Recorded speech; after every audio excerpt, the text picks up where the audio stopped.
బ్రహ్మోస్ లాంటి శక్తివంతమైన క్షిపణి చైనా పాకిస్తాన్ వద్ద లేదని అమెరికాకు చెందిన యుద్ధ రంగ నిపుణుడు రిటైర్డ్ కల్నల్ జాన్ స్పెన్సర్ కీలక వ్యాఖ్యలు చేశారు. ఆపరేషన్ సింధూర్ విజయవంతంతో భారత్ ఎంత శక్తివంతమైందో ప్రపంచ దేశాలకు నిరూపితమైందన్నారు.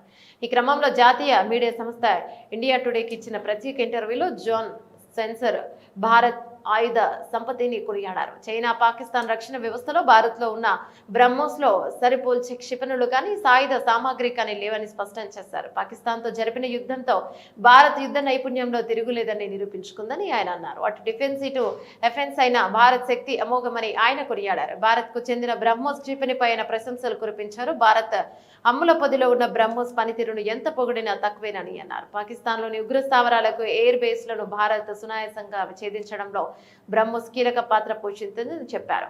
పాకిస్తాన్ లోని ఏ ప్రదేశానైనా సునాయాసంగా ఛేదించగలదనే సందేశాన్ని భారత్ చాలా స్పష్టంగా పంపిందన్నారు. అత్యంత శక్తివంతమైన ఆర్మీ కలిగిన దేశాల జాబితాలో భారత్ 4వ స్థానంగా ఉంది.